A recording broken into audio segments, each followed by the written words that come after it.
Hamilton. This is Rob Golfi with REMAX, the Golfi team. Welcome to the Hamilton Real Estate Show with Rick Zamperin. Hey, good morning. There's something extra in your coffee this morning, Rob. You are energetic. Oh, I was just hyped on that one. I don't know what happened to me. I just had a burst of energy for some reason. It's the coffee. It's the coffee. There must have been a couple of extra beans of caffeine in that one that I had. So I don't know. Full blast Arabica beans on display. Yes, this is the Hamilton Real Estate Show on 900 CHML. My name's Rick Zamperin. Rob Golfi, sales representative with REMAX Escarpment Realty, the Golfi team. You've seen the billboards all over the place. You've heard them on the radio. You've seen him on TV. He's everywhere. On social media as well. Twitter, Instagram, Facebook. At Rob Golfi is the handle. Call Canada's #1 REMAX team today if you're selling your home, if you're buying a home. 905-575-7700. Online, the hottest listings in town at robgolfi.com. That's robgolfi.com. Hey, if you have a question for the Golfi team, and we do have a listener email that we're going to get to in a little later on in the program regarding overbids. But if you have a question or even a topic idea you would like us to tackle on a future program, send us an email, questions@robgolfi.com. That's questions@robgolfi.com. And if you haven't done so already, download the Hamilton Real Estate Show podcast so you never miss an episode. You can do so wherever you get your favorite podcasts. Lots to talk about today, including October real estate stats. A little bit of a dip compared to September, but way different from October of 2019. We'll also talk about backyard hockey rinks, which are making a splash, or I guess more than a splash, because you don't want to splash if you're having a backyard hockey rink. But we'll begin with a unique topic, and that is when the buyer and seller are talking to each other. And obviously you don't want this, Rob, because especially before the deal is done, because, well, things can go awry. Oh, absolutely. So I had a situation where and this is a client of mine wanted to meet with the buyer, and we said no. You can meet with them. Like, he met them once, right? But before he'd signed the deal, he had the deal in front of him. He goes, "I want to meet with them and talk to them." So I arranged a time. I said to the other agent, I go, "I don't like doing this. This is not something I like doing. I've never done this. They should not meet." But there was no other way this deal was going to get done. And normally you try to get the deal done, sign it, and then you don't mind them talking to each other, talking about the property, you know, where different things are, how this works, how that works. But my client, the seller, wanted to meet with the buyer with the contract there to go over it. So we sat down, we met, we're there. Rick, I was there for 5 hours.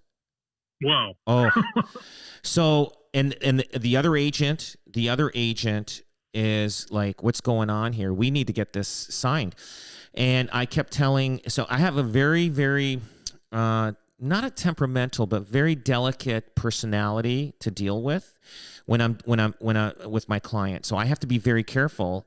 And the other agent realized that I had a client that was, you know, a little bit. We have to be careful what we say and what we do. So anyway, we're there, and I said to my client, I said to him, I said, "Look, I go, these people want to know tonight." This is like around 10 o'clock after I got there at 6:30. I said to him, I go, "Look, they want to know that they have a place to buy. Like, they don't want to go, like, we don't need to know everything about this property now. We need to know after they know they got it." You know what I'm saying? He wanted to take him for a walk around the property. It's, you know, it's a 2-acre parcel. And I'm saying to my client, "Listen, let's stop." And he goes, "Rob, let me do what I want to do." And I'm like, "Okay." So here we are, both the other agent and myself, waiting. And the thing is, the buyer, the wife, was getting mad at the husband because the husband was talking to the seller like they're both. We found out they're probably both the same type of personality. That's why they got along so well. And then, you know, secretly we're going like this to the wife, saying, "Tell your husband to stop reciprocating in the conversation. Just end it. Just don't ask questions. Ask questions after." Because, I mean, everybody wanted to go home. Like, and I'll tell you, everybody wanted to go home, and we were upset about this. So the seller was going around saying, "Oh, this is how this works." He would tell us stories about, what he did on the property. He'd tell us stories about where he lived in different parts of Ontario. It was just going on and on and on. And then at one point, he got hungry, so he started making food upstairs. So we had to go upstairs and sit with him, and he started, cooking some stuff, and he made us some food, and, just, here, try this, try that. I'm going to tell you, Rick, it was a long, dragged-out night, and so they left that night. The buyers, the seller didn't sign the contract. He says, "Oh, I want my lawyer to see it." And I says, "We can put a clause in there for your lawyer to review it, but let's get this thing done." And here's the kicker. We got $160,000 more than the asking price without being in competition. Wow. And I said to my client, "You're not going to see this number." I said, "You're not going to see this number again. If we don't sign this, these people are going to think that they're not going to get this. They're not sure. They want to know they have this place." Mm-hmm. So anyway, this was Friday night. And I said to my client, I said, that every day that goes by, they're worried that you're never going to sign this. So he said he's going to see his lawyer on Monday, and Tuesday I was going to meet with him. He was going to sign the paperwork. Well, guess what? I call him Tuesday, and I tell him, I go, "You know what?" I says, "They bought another property. They're not interested in this property anymore." Wow. And you could tell, what? He was a little frustrated, and I said to him, I go, "Why are you making it so difficult to sell this property?" I go, I had you great money. The value, you got way more than market value for this thing, and you lost it. And I go, "I hope this doesn't reflect on my, working." I got him $160,000 more, and it wasn't in competition. So anyway, I'm not sure what I'm going to do with this listing, to tell you the truth, Rick, because I can't go through something like that again. First of all, it's a big no-no. You don't let the buyer and seller meet before you get any contract signed. So that's a big no-no. I knew that if I didn't, and again, I'm dealing with an eccentric type of personality. There was no other way. And I told the other client, the other agent, I said, "Listen, we're not going to get this deal done unless they meet." Well, we didn't get it done anyway. So either way, it didn't work. It was our last resort to have them meet. And he wouldn't sign anything unless he met them. So that was kind of the case about it. But Rick, it was an experience that I never experienced before. And same thing with the other agent. He was very good. We both, ended up talking on the phone after everything was said and done, and we both were congratulating each other, saying how patient and good he was in dealing with this. And same thing with me. We were both saying, "You know what, you were great to deal with," even though we didn't put a deal together. But I have to say, the agent I was dealing with on the other side was a class act. And he was patient, and he saw what I was going through and dealing with, and it was a tough situation. So I don't know. It was a person. I'm not sure the type of personality. I got to know him way more that night. Even after the other people left, I was there for another hour. And but Rick, again, you do not normally have your buyer and seller chat and try to deal with things prior to the contract signing. You don't. Either way, if we didn't do it or did do it, it wasn't going to happen because of my seller. It's just a very difficult situation and a very eccentric personality I was dealing with. Did you get the feeling that the buyers got a little spooked?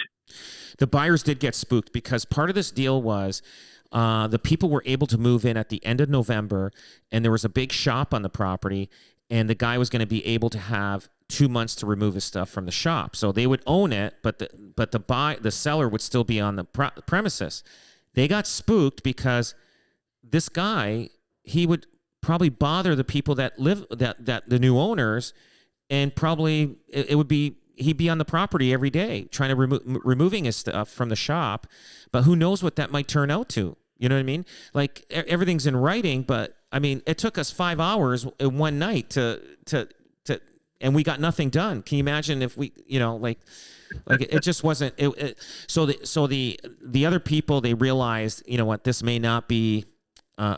It's a great property, but it may not be worth buying it off somebody that could be a problem on the premises for 2 months after.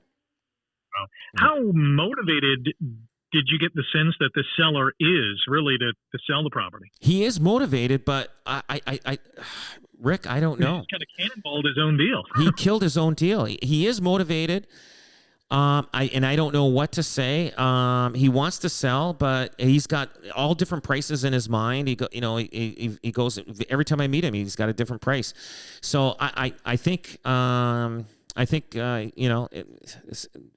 he's a different character, and we just have to deal with it and see what happens. But I'm going to have a discussion this coming week and decide what I want to do with him. I have to take control of it now. It just was out of control last week. Wow. When we come back, Hamilton Burlington real estate stats slipping in October compared to September, and we also have a listener email from a fellow named Frank in Ancaster. We'll get to that when we come back here on the Hamilton Real Estate Show on 900 CHML.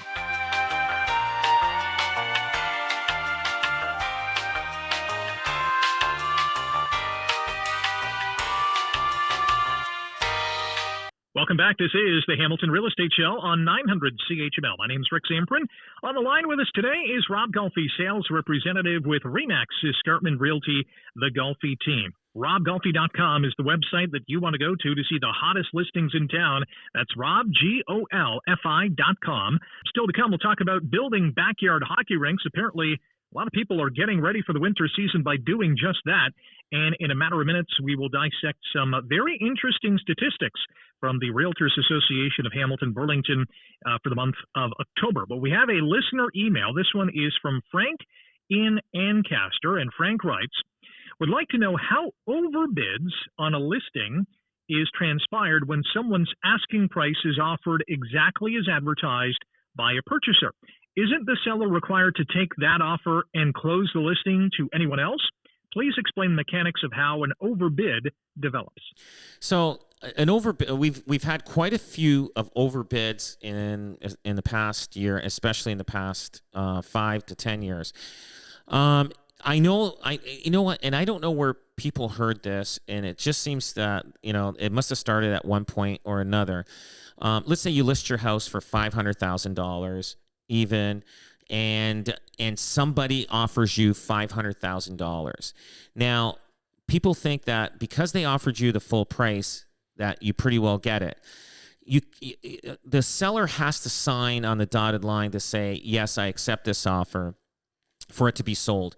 So it's not, and I understand you offer them the full price, and sometimes they change their mind.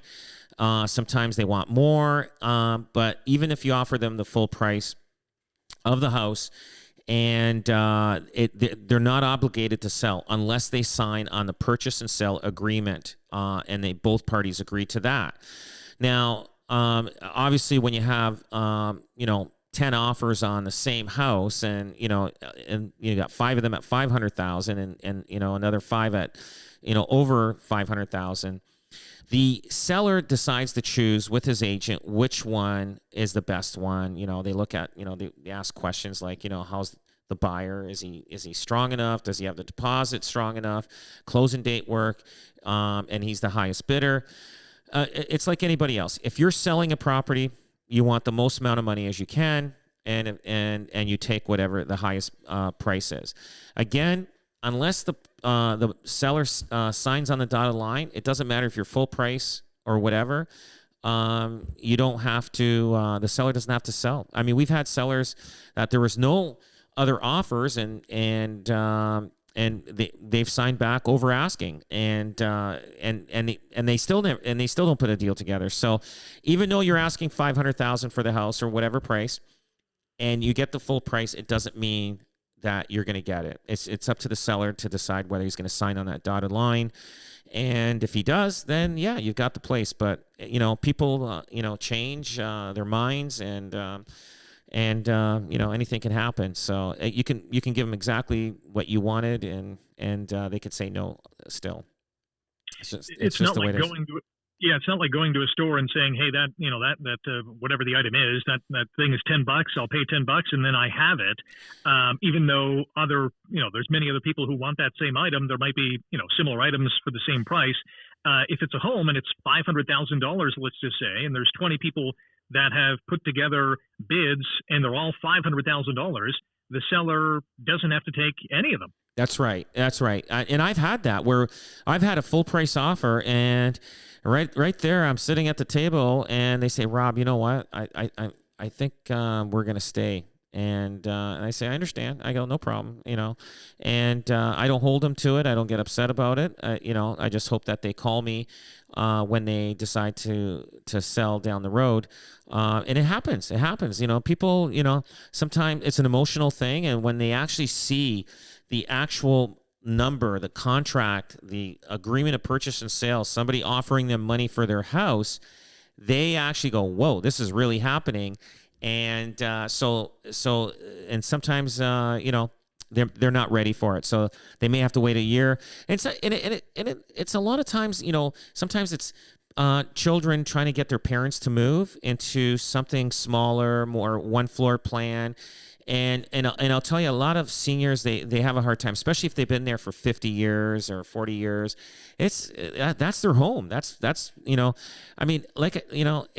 difficult for especially people to move. It's a stressful moment. So and because they're seniors, they're thinking, "Oh, you know what? I know how long it takes me just to walk down the driveway, let alone to empty a garage." You know what I mean? So it's they're thinking that in their head, and I think they rather would stay there till they die so somebody else can do it. You know what I mean? Their kids will clean out the garage and all that. So, and the kids will still do it for them, but they just want their parents to be in a nice home. And sometimes the parents, they'll back and say, "No, I'm not ready." They'll kick and scream, and it becomes tough sometimes. But yeah, it goes that way. The other part of this issue, and again, we'd like to thank Frank for his email question. The other part of this issue is, and I'm not sure how much of this is going on right now, but there might be a home that you are selling as part of the Golfi team, and you have a price in mind, and obviously the seller has a price in mind, and you might say, "Listen, we're going to hit that price, but we're going to list it just a little bit lower than that price to drum up a little bit more interest, obviously." And that they have that number in mind, and if that number isn't hit, obviously they're not going to pull the trigger on the deal. Absolutely, happens all the time. We see houses that go on the market. They're holding offers for let's say 4 days, 5 days, and maybe there's only one offer that comes in, and it's not coming in at the price that they expect it to. So they it just depends. They have to reevaluate it and try to figure out what happened. It could have, and markets change week by week, so you could pick the wrong week and it could hurt. It could hurt you. So it just depends on the week. It depends on the house. It depends on the neighborhood. There's so many variables, and you got to really know how to do that when you're holding offers, and you got to be very, very careful.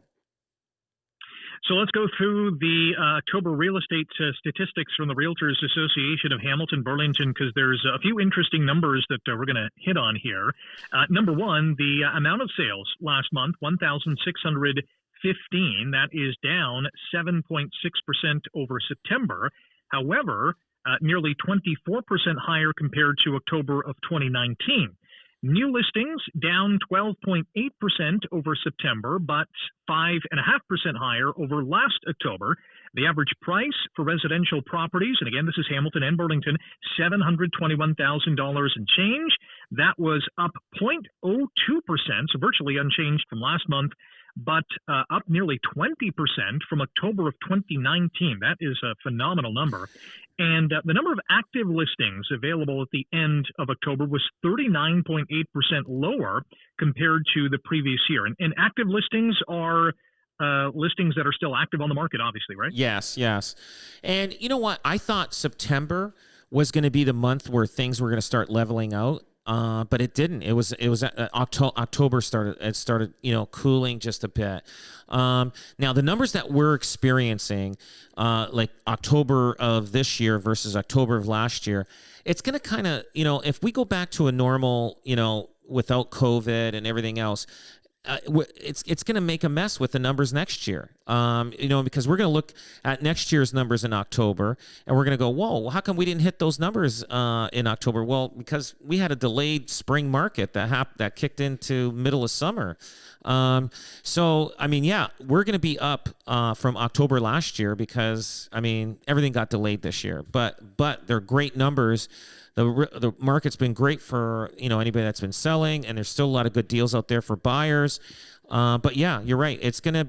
I'm really curious to see how next year's numbers are going to be. Not that I want to age fast, but I do want to see what the numbers are going to end up being in regards to October and September to September. All right, so before we get into the specific neighborhoods, here's just a brief glance for Hamilton, and we'll focus on Burlington as well because those numbers are just unbelievable. So for all residential types, the average sale price in Burlington went from $782,000 in October of 2019 to $892,000 in October of 2020. So an increase, obviously, of $100,000 year over year. In Hamilton, again, all residential types, $545,000 in October of last year, $662,000 last month. Here's a number that really struck me, actually two of them. Average days on market in Burlington year over year went down from 28 to 17. In Hamilton, it declined from 31 to 18. Wow. That is unbelievable. It's amazing. Like how long, like Rick, like housing prices, what's going on? People aren't getting raises. Like, are people's wages increasing by 10, 20, 30, 40,000? Up by 100,000 over a year. No, I know. It's amazing.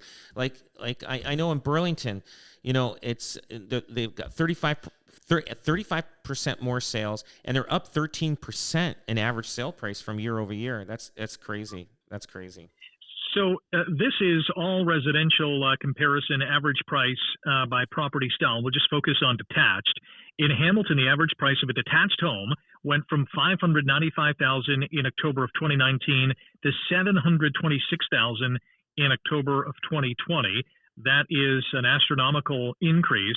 And the new listings, and here's where we get into the supply demand, is that new listings in October of 2019, there was 808 new listings that month. Last month, there was 666. So about 140-ish difference. Wow. There's your supply and demand right there. Yeah. Incredible. So let's go to the neighborhoods because there are increases across the board. Hamilton West, and we'll just focus on the number of sales, and then we'll get to the average sale price. Number of sales, Hamilton West from 57 in October of 2019 to 84. Hamilton East went from 94 sales to 109. Hamilton Center 125 to 134, so a little bit of an uptick. Big uptick on the Mountain, 215 to 247 year over year, October to October. In Ancaster went from 60 to 85 sales. Stony Creek 101 to 153. Burlington 277 to 374, almost 100 homes sold in October of 2020 compared to 2019 in Burlington. Wow. And Grimsby also up from 56 to 77. Grimsby hit a new plateau because in October of 2019, the average sale price was $643K, now $699. So that might be the new standard. Wow. But increases in Burlington, Stony Creek, Ancaster, Hamilton Mountain, Hamilton Center, Hamilton East, Hamilton West, and these aren't slight increases. Burlington up 108,000, Stony Creek 141, Ancaster 81K, the Mountain 101, Hamilton Center 99,000 higher from October to October, and Hamilton East $120,000 more. Wow. I know. So, congratulations to all the homeowners out there. Congratulations. They're the winner. They got if they sell though. I mean, it's going to be a lateral move unless they move somewhere else in the city or move to another city, right? Right. Yeah. So anybody that's moving, they're moving because maybe they're growing family or whatever. But if you're going to move in this market, you will you're going to end up buying in this market. So if you're selling in this market, you're buying this market. So no matter what the market is, it balances out. So if you're selling and you're buying, it balances. Whether it's a up market or a down market, it balances out. You just don't want to be caught in between the two markets. You don't want to end up buying in a high market and then all of a sudden the market changes and you end up selling in the low market, because those margins, they end up growing fast, big part. So, and we've seen that happen in 2017. When there was a big spike in early 2017, and then things kind of readjusted itself halfway through 2017, and we've seen some people end up selling or buying in a high market and end up selling when the market kind of adjusted itself back to normal. So you got to be careful with that. So you got to move quick when you're selling and buying at the same time. We got 30 seconds. Is there one particular price that really sticks out to you? For me, it's the mountain, maybe because I'm on the mountain, but going from 509 to 610 on the mountain. The mountain is insane, and it's one of the best real estate markets in the Hamilton area. So, for instance, the mountain it's up 20% from last year. Last October, 20% increase. Last year, like it's $90,000 or no, $100,000. $101,000. I always tell people, you don't go wrong on the Hamilton Mountain. You buy a house on the Hamilton Mountain, you are gonna build equity fast, and so you never go wrong there. That's one of the hottest markets. It's like winning the lottery. It's like winning the lottery. Yeah. When we come back, we'll talk a little bit about open houses and backyard hockey rinks still to come as well. You're listening to the Hamilton Real Estate Show on 900 CHML.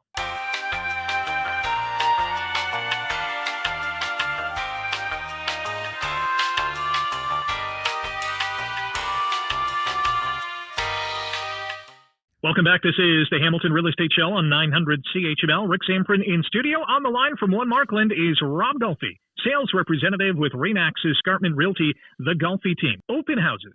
Interesting story. I think this was in the Toronto Star earlier this week, where Toronto area realtors have no plans to return to live open houses to sell property, even though the province is lifting some of the modified Stage 2 COVID-19 restrictions in regions like York and Peel and Toronto coming up on November the 14th. It's going to that color-coded, kind of tiered COVID-19 system.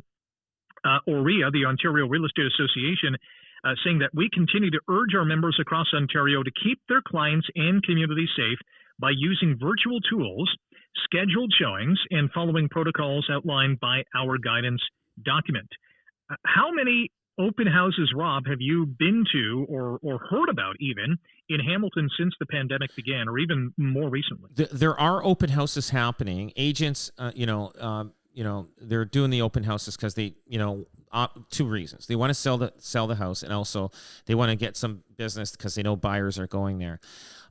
We only do open houses if our clients adamantly say, listen, I really want an open house. Otherwise, we do not push for open houses. I do enough marketing on the online to get a lot of people viewing their homes. But I am seeing open houses being made out there by realtors, and it's hard to tell. I don't know the relationship with their sellers, if it's more the agent that's pushing it or the sellers are pushing it. But we only do them if our clients are really asking for us to do the open house. And is there a misconception about open houses from a seller standpoint? They think that there's going to be so many motivated people coming through their house that they're bound to get a deal done. Like open houses draws everybody. It draws a lot of unqualified people, a lot of tire kickers. You know what? You're buying, if a buyer's buying something, he's either going to book through the realtor that has it listed, or he's going to call his realtor and book it by appointment only. And that's the proper way to do it. When you open up your house to strangers, you don't know. You don't know what these strangers are coming in with. What if they have bed bugs on them, and all of a sudden now you're itching? You know what I mean? You don't know. So, but I mean, if the client's okay with it, we do it. But the best way to do these open houses is online. You do a live segment, and then you show it on you put it on Facebook or Instagram, and you do a live open house, and people are watching. And if those people didn't watch, you put it on there. You'd be amazed how many people are watching it afterwards, and you kind of walk through the house virtually and talk about it like if you were actually a buyer yourself, and then we answer questions and things like that. So you got to be very, very careful with open houses, and I don't know where we are now in the Hamilton, Wentworth, and Burlington area, how many open houses are going on. I don't know. There's no restrictions, I think, in our area yet. There could be, and there was in April, and I think June things started turning around a little bit, but it's completely up to the seller of the home that would want an open house. Yeah, I like one of the quotes from one of the realtors in this story, who's obviously a REMAX agent as well, and basically says open houses serve the agents more than they do the clients. It gives agents the chance to meet all the neighbors coming in and possibly get more listings, and it gives agents a chance to meet possible buyers. So if you're out there listening to the show considering an open house, consider that it's probably going to do more good to the agents or the person listing your home than you as the seller. Yeah. When we come back, we will get to backyard hockey rinks. If you have a swimming pool in your backyard, you know how great that is, but a lot of people thinking, wow, I really want to make use of my backyard in the winter during the pandemic. How about a hockey rink? We'll get to that when we come back here on the Hamilton Real Estate Show on 900 CHML. One more go around here on the Hamilton Real Estate Show on 900 CHML. Rick Zamperin with Rob Golfi, sales representative with REMAX Escarpment Realty, the Golfi Team. Call Canada's #1 REMAX team today at 905-575-7700. Check them out on Twitter, Instagram, Facebook, the handle @Rob Golfi.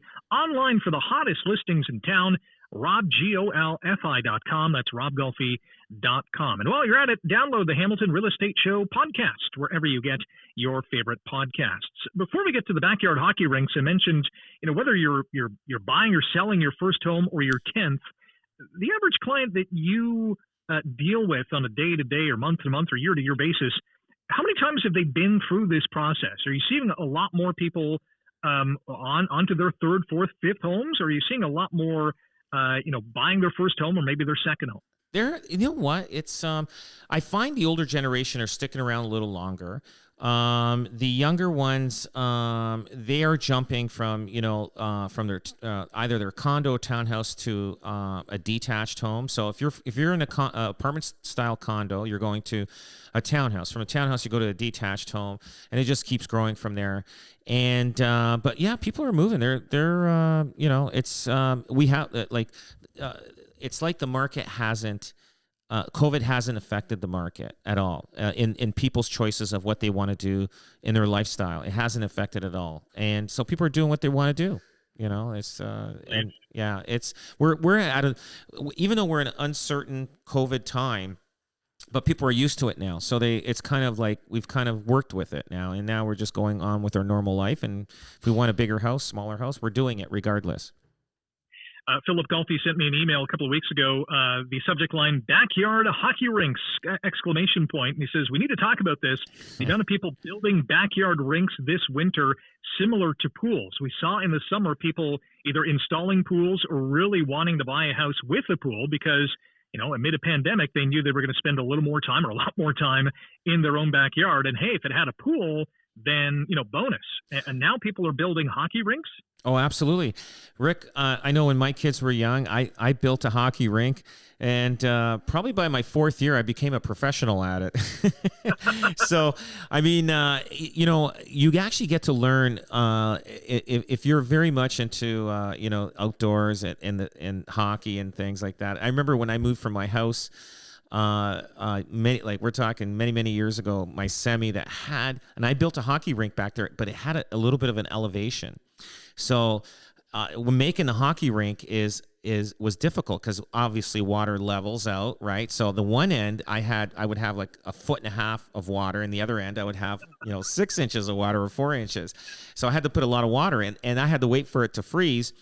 But and then the next house I was looking for more of a leveled backyard.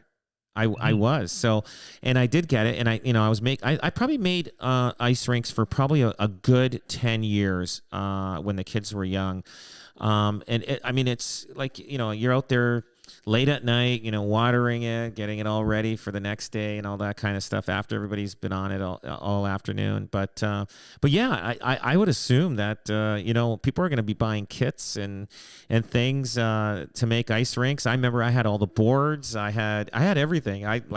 Rick, I was like the guy in the neighborhood that had the ice rink. And one time I built an ice rink because I had such a long driveway.